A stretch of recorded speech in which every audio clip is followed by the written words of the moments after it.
Welcome to the Wheelbarrow Profits Podcast, where you get multifamily investing made real. Learn from top players in the real estate investment world as they share their secrets with you and discover proven strategies on apartment investing that actually work. To learn more about Wheelbarrow Profits, visit jakeandgino.com, your one-stop shop for everything multifamily. Now to your hosts, Jake and Gino. Hello, everybody. This is Jake Stenziano, host of the Wheelbarrow Profits Podcast, here with my co-host, the multifamily mentor, the coach, the chef, the father of six, the best-selling author, the G-Daddy, Gino Barbaro. Gino, how's it going? Jake, doing good. Another week and a half. Got the live event coming down. We got 6 tickets left, Jake. November 11th and 12th in Knoxville, downtown Hilton. Hit us up, jakeandgino.com if you want any info for those tickets. We've only got 6 left.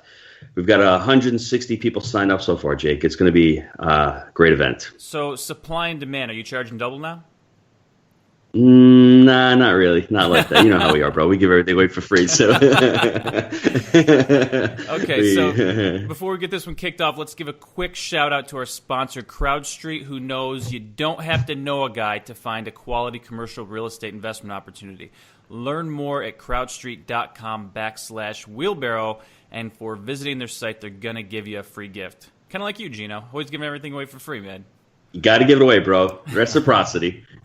Today's guest is Dan Summers. Dan is the CEO of RealtyeVest, an online platform for real estate crowdfunding. In 2013, Dan realized that the syndication floodgates were open with the passage of the Jobs Act following the general solicitation of securities. Since then, Dan entered that sandbox and never looked back. So without further ado, Dan, welcome to the show. Thanks, guys, for having me. I appreciate the opportunity. Hey, Dan, how you doing? Good, Jim. How are you? I'm good. So, Dan, why don't you give us a little bit about your real estate background before we get into the platform? Sure. There's really nothing little about it. I started this platform this industry nearly 40 years ago. I've never been in anything other than real estate. I started back in Chicago in 1978 as a real estate broker downtown Chicago, basically brokering multifamily deals back when the 3 principals at Inland Realty, we all know who Inland is, the Costanzas, et cetera, were buying and selling what we called fourplexes in Chicago. We got to know them quite well. So that's how far back I go. And I brokered real estate downtown Chicago for about 6 years and then elected to move down to sunny San Antonio, Texas, to help a classmate of mine run a savings and loan during the 1980s. And as a result of the Graham St. Germain Act from first President Bush, that allowed sponsors and developers to co-invest into savings and loan, the entire industry was in an upheaval. So that particular savings and loan was holding about $1 billion in REO. And I was invited to go down there and help work our way through that. It took 6 years to get through that mess. We got the S&L turned around completely and a lot of multifamily. That was really my big introduction to multifamily from the lending side. We turned that around and I left for Pittsburgh, Pennsylvania, where I started my company at that point in time, 1992. Ran it for about 10 years. We accumulated about $1 billion in real estate. We took it public in 99, about 2000, kind of the end of the pie eating contest, if you will. We ran one of the very last IPOs, retired for the first time, came out of retirement a few years thereafter to help a group named Principal Equity. In Houston, Texas, we built that up to $1 billion company over about 6 years. Retired for the second time. And then we got together with a couple of ex-Goldman and Lehman Brother guys a number of years ago and started buying multifamily down here in the Southeast, down in the tertiary and secondary markets, which is where I basically have always bought real estate, undervalued real estate. And then about 4 years ago, crowdfunding came across my radar, and frankly, I'd never seen anything like it in my life. We shelved all the properties and the partnerships, and I sat back for a year. I tracked the industry and then decided I jumped in with both feet. So 3 years later, 3.5 years later, we've got RealtyeVest going very successfully, and we're adding some new platforms as we speak. So, Sorry for the introduction. It's my wife kind of says when I open up the refrigerator and the light goes on, I do 15 minutes, so I apologize. I'm with you. I don't want to leave. There's some good stuff in there. No, this is great. We're going to unpack this whole thing, but the first question to start it all off is why multifamily? Multifamily for me is easy because I can define all the moving parts. There's a lot of consistency with multifamily. For my particular industry, I always bought value add. My value add play was real simple. Okay, it's a Class B-ish kind of property and a Class A-ish kind of market. Pretty simple.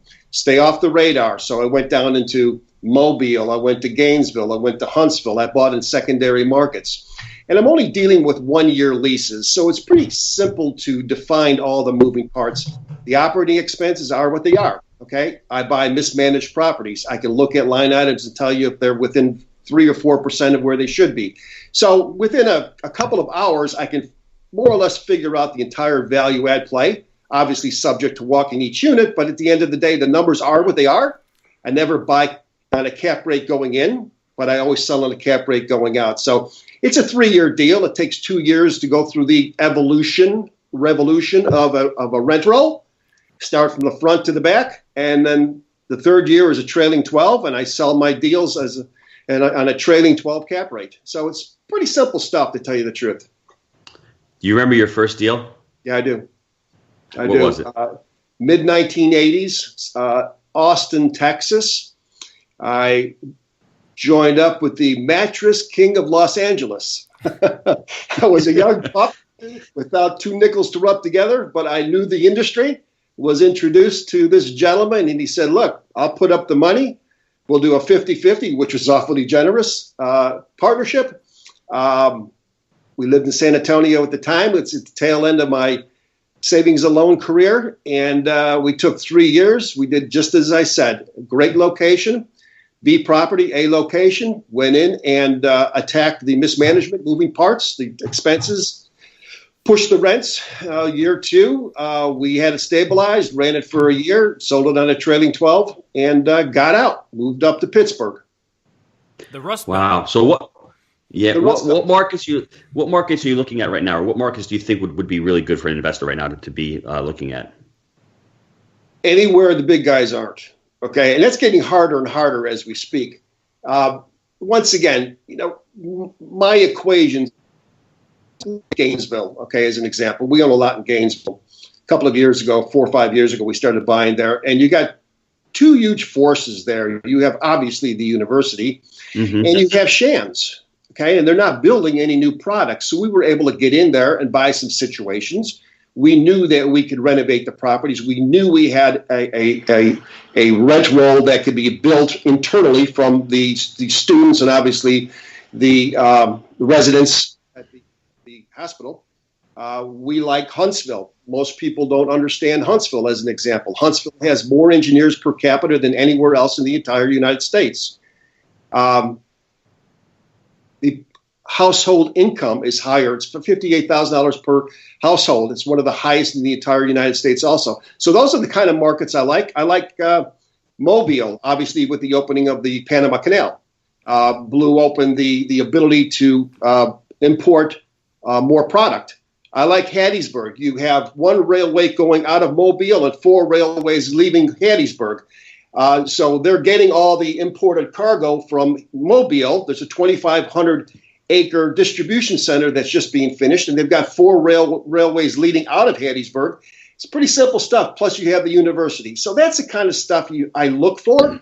It's not it's not a Miami. It's not a Chicago. It's not even an Orlando. But it's a solid market, and you can bank the future. So what mistakes do you see today? You've been doing this for 40 years. If you had to say a couple big mistakes guys are making today, where would you pinpoint? Forcing deals. The cap rates are so compressed across the market. They're sitting with equity. There's a lot of capital out there, as we all know, and they're forcing deals. They feel compelled to buy a deal. I mean, I'm seeing deals in Jacksonville, Florida, where my office is here, trading at just above a 5 cap rate. That's insane. All right. So these investors, they call me constantly. and brokers call me constantly with off-market deals, whatever that means anymore. and they're trying to force deals. So, it doesn't make sense. Sit back and wait. Don't force your capital into an industry that has a feeding frenzy going on, put it that way.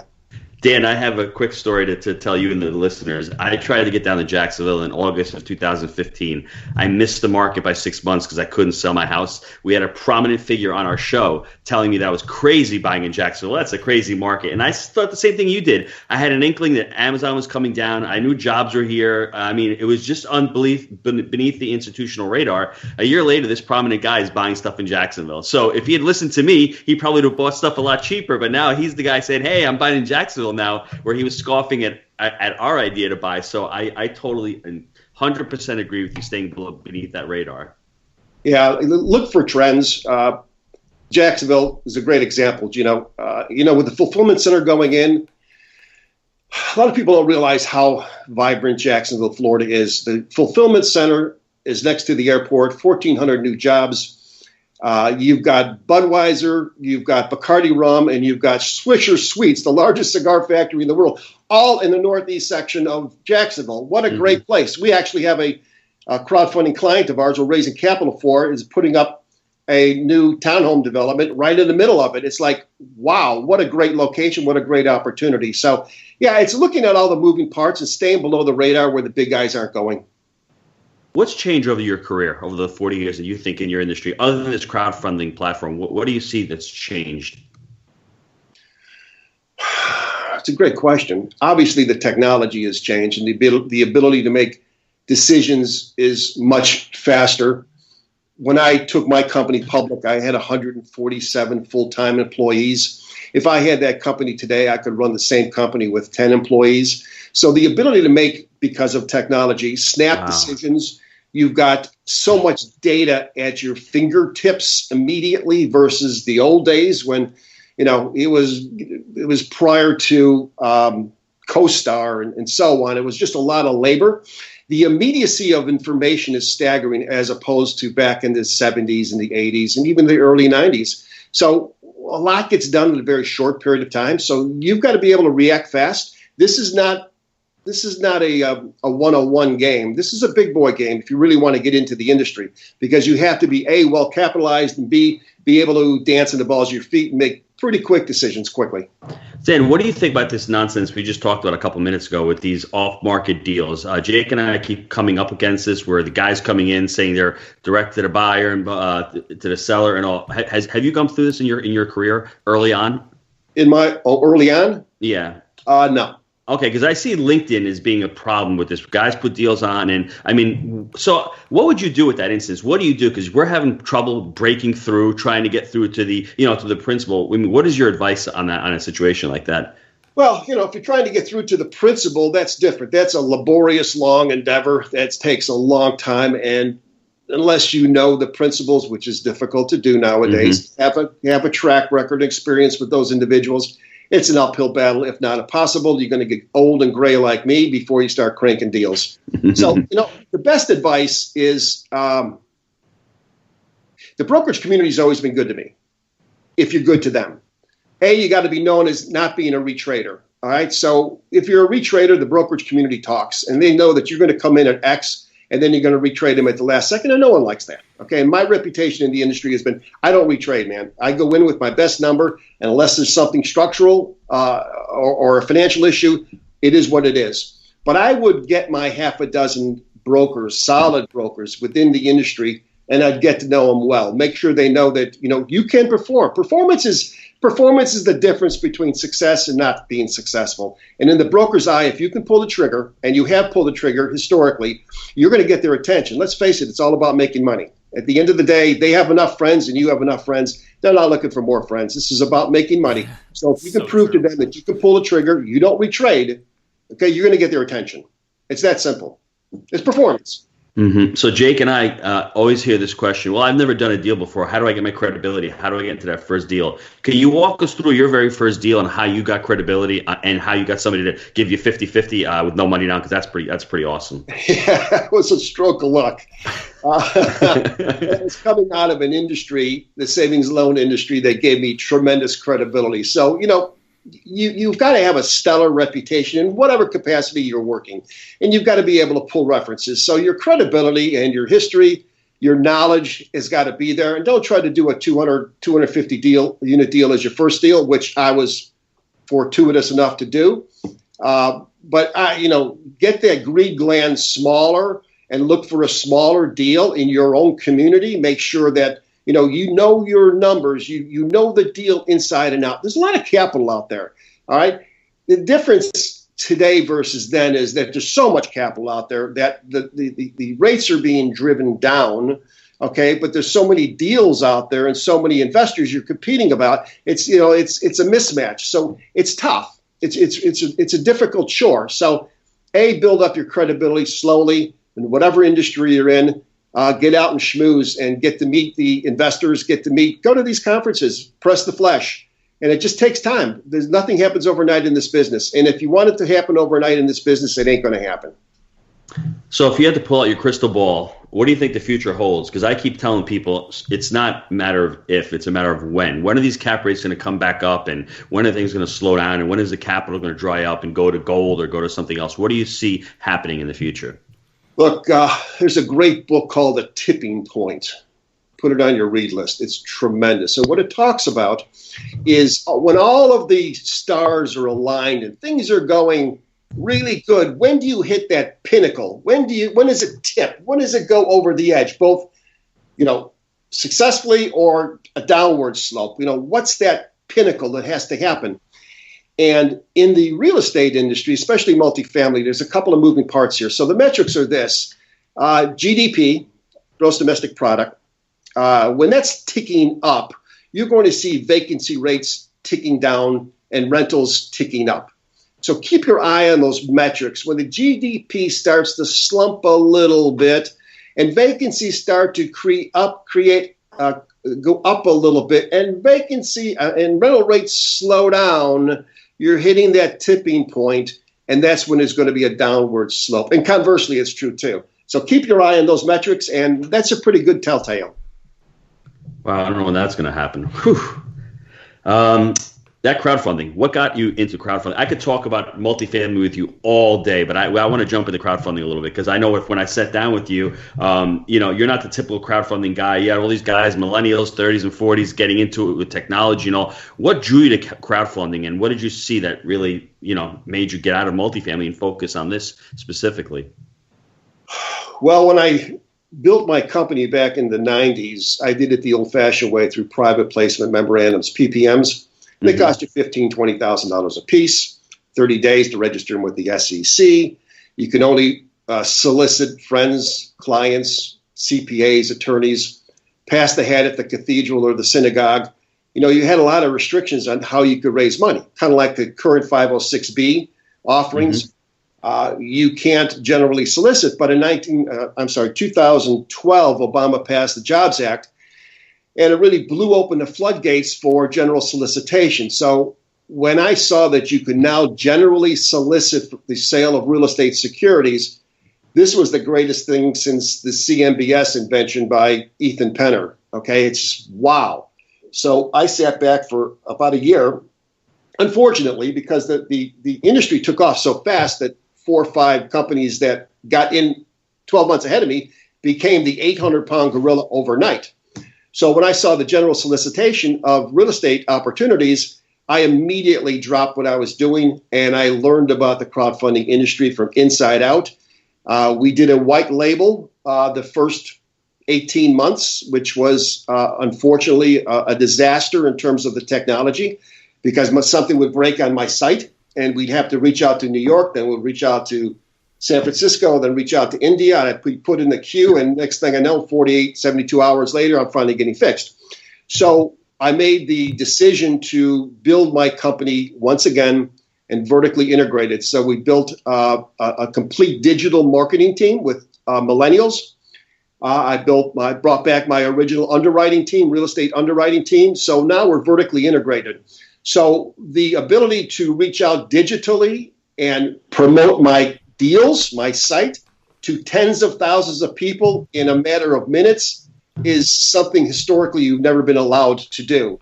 So overnight, you can push out deals, opportunities, and we're a site where we host deals. We're a portal, host deals for third-party sponsors, and they pay us a fee to underwrite their deals and push out and raise capital for them.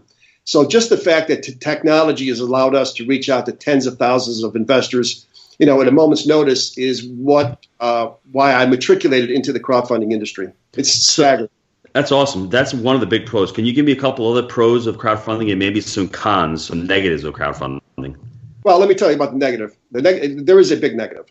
And in fact, the ULI, Urban Land Institute, came out yesterday with an interesting article. The biggest downside of crowdfunding is, once again, as you said, Gino, the millennials matriculated to it. And you've got a lot of technology folks, smart in technology, running real estate crowdfunding sites.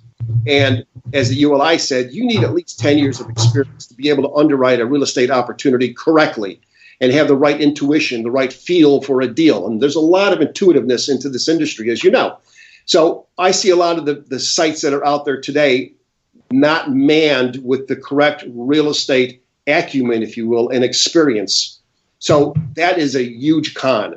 The pro is obviously we're able to reach out to tens of thousands of investors with at a moment's notice and collect their capital. And on my portal, as in most portals, an investor can come to your site and all of the due diligence material is uploaded and everything's there for them to make a prudent business decision and even go so far as going through the accreditation process, which is our exclusion, the 506C Title II exclusion. We only have accredited investors. So all that is seamless and transparent on a crowdfunding site, as in our site. So they can review a deal, review the intricacies of a deal, the sponsor's background, look at the videos, the photos, look at the bios. They can pledge. Immediately. The pledge is nothing more than a placeholder. They immediately go through the accreditation process. Then they can fund. And once they fund and we close the deal, there's a quote-unquote dashboard that they can watch the deal day in and day out in real time, what their yields are, how much they invested, et cetera. So it's probably one of the coolest things I've seen since I got into this business 40 years ago. So let me ask you, what's going to happen with the old timers who have been doing syndications forever, and this disruption is coming? You're with this crowdfunding. What's going to happen to those guys? Are they just going to go by the wayside? Are they going to have to adapt your technology? How do you see that plan working out? That's a great question, and I didn't ask you to ask that. Okay. So I just thought about it because I got a guy like you in your, I wouldn't say advanced age, but you've been doing it for 40 years and you just jump in head first, and it takes a certain type of person to do that.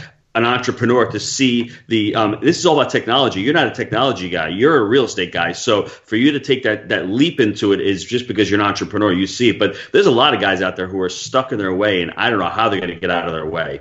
Yeah, in retrospect, truth be told, I don't know if I do it again because the technology is overwhelming.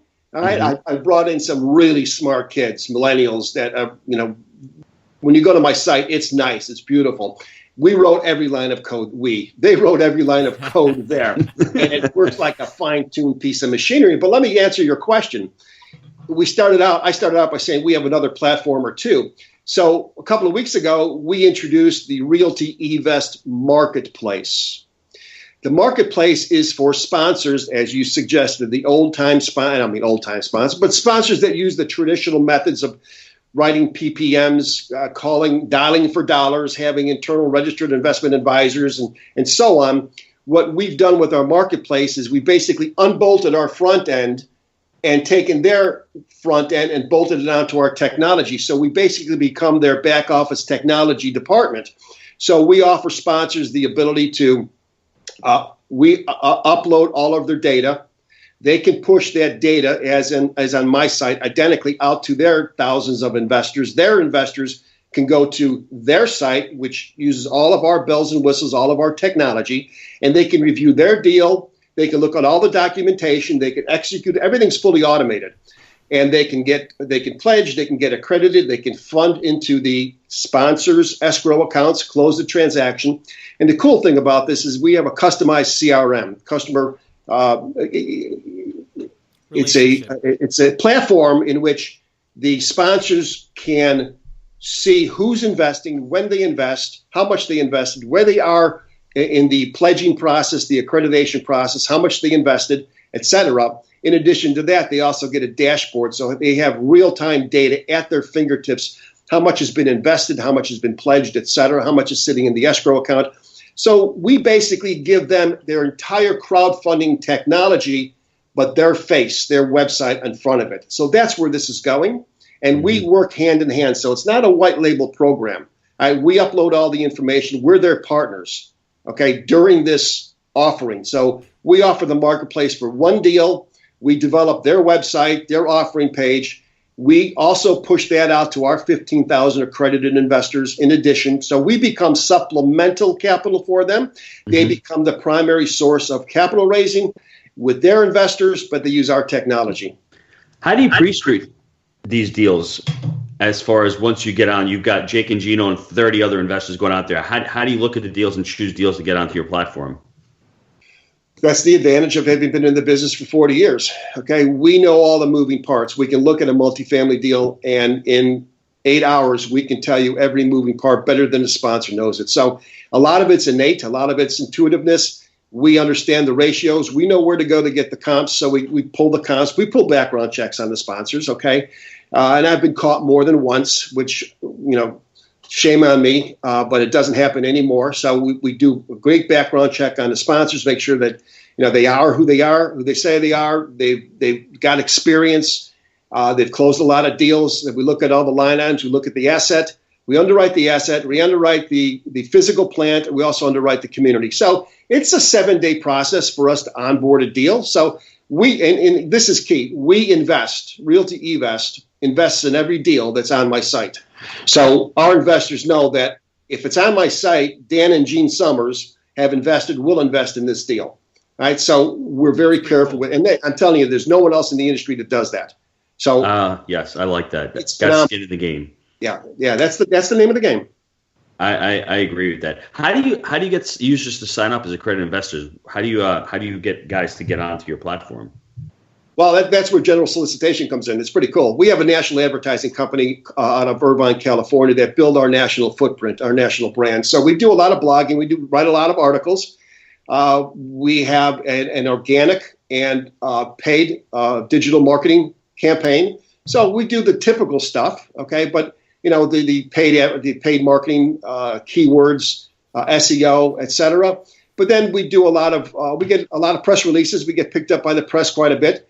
We do a lot of conferences. A lot of our investors, if not a majority of our investors, are self-directed IRA holders because of the passive income nature of the investment.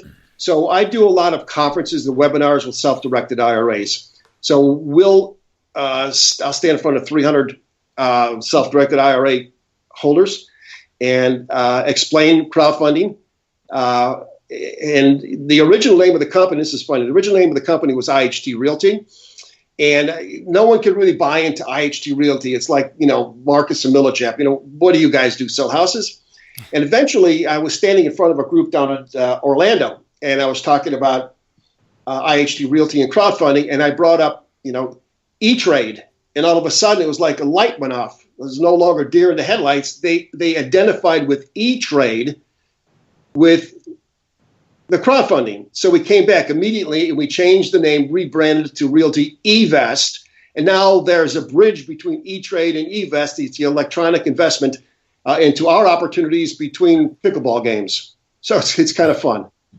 Dan, if I had told you 20 years ago that you'd be being on webinars and technology, would you believe me 20 years ago? I'd say you're nuts. But 20 years ago, I would have stayed retired, too. Just the question, I think. 10 years ago, there was no iPhones, right? Yeah, it's true. Where are we going to be in 10 years from now? I know where I'm going to be, on a boat somewhere. So that's it. I have a couple of questions. Just one other about the platform. Then I want to ask you where you want to go with the company. But what type of assets do you normally like to sponsor on the platform? So I talk a lot about Urban Land Institute, ULI, and I tend to follow their trends. Every year they put out a 100-page document. That's the trend for 2017, for an example. And some of the trending real estate asset class is obviously assisted living, okay, with 12,000 baby boomers retiring every day. All right.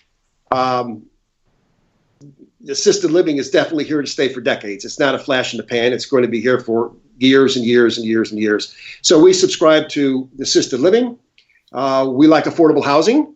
Okay. There are some neat things being done in that space. I know we represent one of the larger affordable housing developers, and what they're doing is going in and buying these mobile home parks, for the lack of a better name, and they're renovating them, bringing them back up to 2017 standards with all the goodies, the amenities with pools, security, landscaping, etc. So, and they're selling them to the retirees, if you will, on a 5-year amortization schedule, and they can pay off this new mobile home, if you will, which is nice, okay, over 5 years, and it's cheaper than paying rent. So keep in mind, there's over 47% of the people retiring do not have any savings. They have to live on Social Security. That's a big metric right there. So the combined revenue between a husband and wife might be $3,000 plus or minus. And when you have a mobile home park that's really nice, with all the bells and whistles, and your mortgage payment is $750, it's pretty attractive to me. Mm-hmm. So, and of course, multifamily. So there's a mismatch in the industry right now for housing. You've got millennials that can't afford the houses that are being built. The sweet spot right now for developers is $400,000 plus. Not enough $150,000, $200,000 houses. So nice high-end multifamily, I think, is definitely an asset that millennials can afford, and certainly baby boomers that are looking to move down are looking for nice multifamily. Millennials have issues with student loans. They have issues with credit. They have a little down payment. So the multifamily is definitely a market that is going to continue trending in areas like Gainesville, where it's called suburban. You've got a little bit of urban, a little bit of suburban. You can get up and you can walk to your bank, walk to your job, walk to the movies, walk to dinner, etc. So markets like Knoxville and Chattanooga or Gainesville or Mobile, those kind of markets, I think are perfect for multifamily suburban kind of developments. I like that. Where do you see your company? What do you see, I guess, the future of your company? Where do you want to take it to? Technology continues to grow. And so, the light of my crystal ball went out a long time ago. So I don't know where technology is going to take us. But I know that growth is key. We haven't even touched the tip of the iceberg in the crowdfunding industry, not even close. There's a huge void with the larger sponsors, as you suggested, Gino. The big guys, are still doing it the old traditional way. So with my marketplace, I'm going to grow that. That's kind of our priority right now, is to grow that. But I think over the next 3 to 5 years, we can grow it to the point where we're going to see someone from Wall Street start buying some of these companies. But eventually, you're going to see this non-traditional method of raising capital for debt and or equity, replacing the traditional methods. Keep in mind, the person in the $150,000 Maserati and a 60-foot yacht is not the person that's investing. It's the person that's running the hedge fund. So there's something wrong with that. Why am I paying this guy this much money to manage my capital? He's out in this huge yacht. So at the end of the day, when an investor can invest in real estate opportunities, as an example, at their kitchen table without paying any fees, which we don't collect, our fees are all paid by the sponsors, and these are intelligent people because they're accredited, needs to say, that's going to replace the traditional methods of hiring an investment advisor and paying them a fee to invest their own personal capital. I was in a meeting yesterday, a very smart individual talking about a similar industry, and it seems as if what he said to me, and it makes sense in this industry, there's a lot of guys out there that first start out. They might make a killing, but then you got the big boys, like you said, Wall Street coming in. Do you see that happening where you're going to have tons of crowdfunding platforms and you have 3 or 4 guys like the big Philip Morrises of the world come in and buy you out? Is that what you foresee happening in this industry also? Absolutely. And they'll ruin it, just like everything else, just like the CMB. It's greed. Greed drives Wall Street, right? Mm-hmm. Right? Just follow the cycles. Keep in mind, there's no plateaus in real estate. Right? This is still real estate. Technology or not, it's still real estate. It gets back to investing in real estate. There's no plateaus in real estate. There's peaks and there's valleys, and we're riding a peak right now. So Wall Street's going to get on it, and they are just going to gobble up every decent site that's out there, and greed will drive it once again into a debacle, and it'll collapse, and it'll rebound, and so on. So it's cyclical, like everything else, and greed drives Wall Street. Wow. Last question before we get to these short answers. What's your best crowdfunding tip for the listeners? It's an important one, actually. Twofold. A, make sure you look at the sponsors closely. Make sure they're experienced. B, look at the crowdfunding site. Make sure these are real estate guys driving this real estate crowdfunding site, not millennials, okay? Too much can slip through the cracks. There's a lot of money to be lost in this industry, as we all know.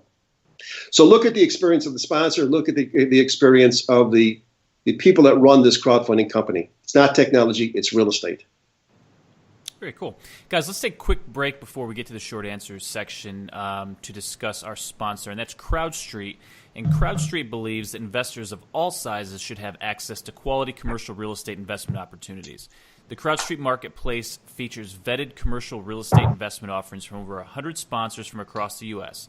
Download a free copy of their commercial real estate investing guide at crowdstreet.com/wheelbarrow. Dan, there's a question I've been wanted to ask you this whole show, and that is, in the multifamily space, can you tee up the type of product that you think is going to do the best long term, kind of asset class? Price range is tough because it varies from market to market. Customer service. What do you envision for a multifamily type product that does the best long term?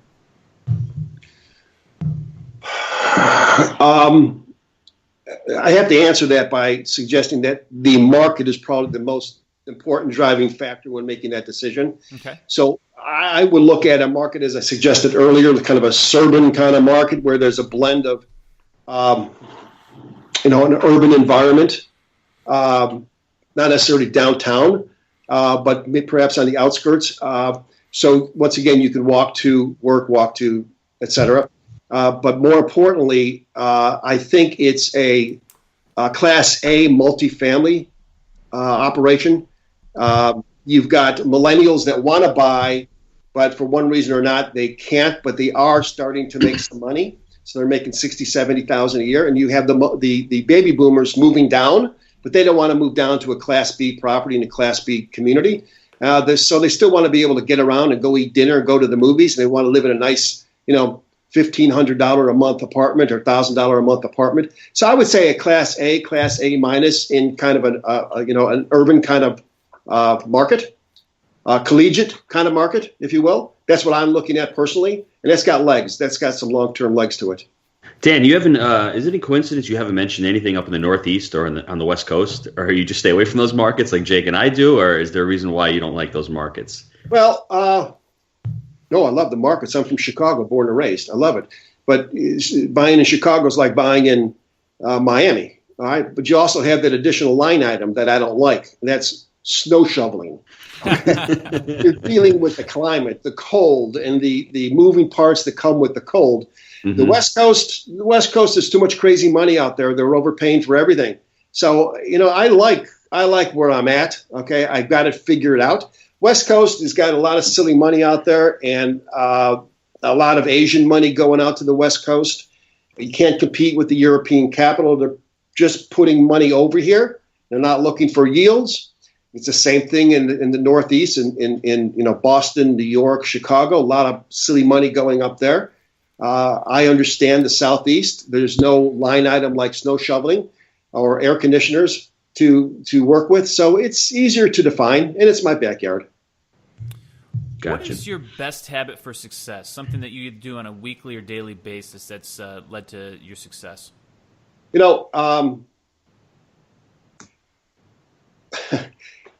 Warren Buffett once said the smartest thing he's ever done was come to the conclusion that he needs to read 80% of his time every day, 7 days a week. So, he's a pretty smart guy. So I try to read about 60%, 65% of my day is utilize reading something that's industry driven is a big, pool of opportunity. But I try to read about 65 to 70% of my day, whether it's about deals or whether it's about just, information, market information, et cetera. And that allows you to make good, sound business decisions. I mean, my decisions are information driven, and I have to go to a place to find that information, and that's where I spend my time. Very cool. And we hear that a lot from folks on the show. I think the guys that are really successful are putting in the work, and they're lifelong learners, and they're doing it through day in, day out. With that being said, what is the best book that you could recommend to the listeners? My son just sent me a book about 6 months ago called Tools of the Titans by Tim Ferriss. Cool book, man. It's like Yo Big, yeah. Yeah, it is. And yeah, it is. It's And what I like about it is, I like Ferriss, first of all. He's a pretty cool guy. But he says, you're not going to read every one of these, these chapters or these stories, but pick and choose. And it's a wide variety of billionaires and gillionaires that he interviews. And they talk about their habits. They talk about, the routines, et cetera. And if you could pick, and I tell you what, I was reading this one time this past summer, a chapter in this book, next to my pool, having a cold one, and it just hit me. Wow, this is phenomenal. I got up and I went into my office in my house and I typed out a quick memo to a couple of my guys, and that turned into part of my tipping point, if you will. It was just one of those lights that clicked off in my head. So little bits of, I don't remember what it was, I'll be honest with you. There was a little tidbit that came out. Dan's holding back on us. Oh, you know what it was? You know what it was? It's really cool. It was how you respond to emails. And it wasn't, thank you for registering to my site. It was like, I really appreciate the opportunity that you've afforded us to get to know you a little bit better. I have brought in all 500 of my employees to read your registration. It was kind of fun. So it wasn't just a straight 2-line sentence. It was kind of like a quasi-paragraph that answered the fact that they registered to my site, and it was a cute way to thank them for registering on my site.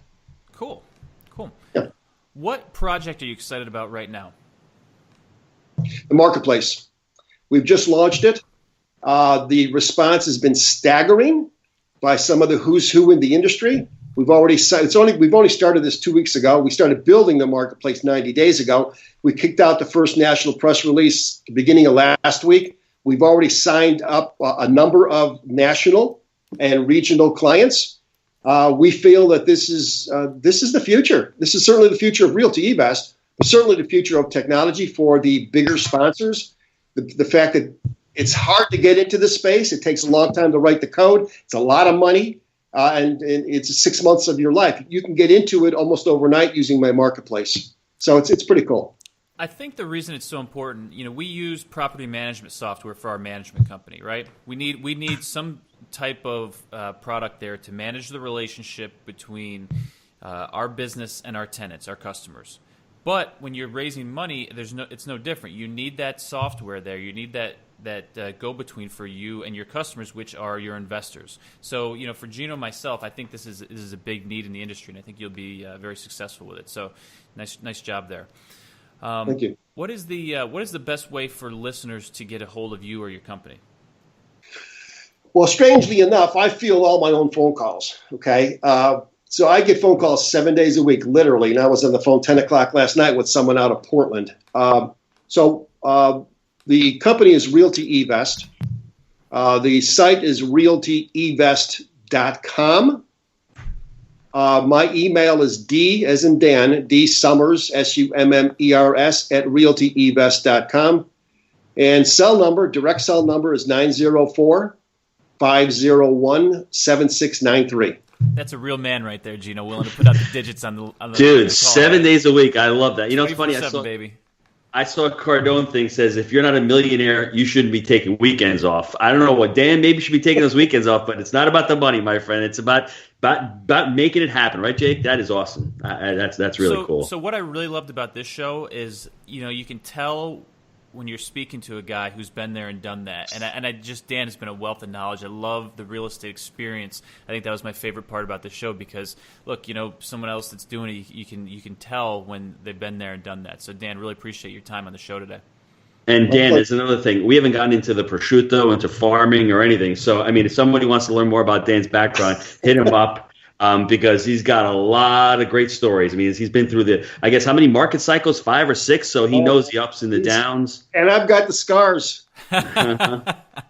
That's great. So I really appreciate you taking the time out on the show. I had a great time. And guys, hit him up. If you're looking to put a deal up there, if you're looking to invest some funds, like you said, it's all about the sponsors. He's got the experience. He's got the young guys making the technology happen. And we thought this was going to be a technology call, but I mean, this is definitely one of the better multifamily calls we've had. Somebody on, hit him up if you guys need any information. Dan, I appreciate the call today. Thanks a lot. Thanks, guys. Ciao.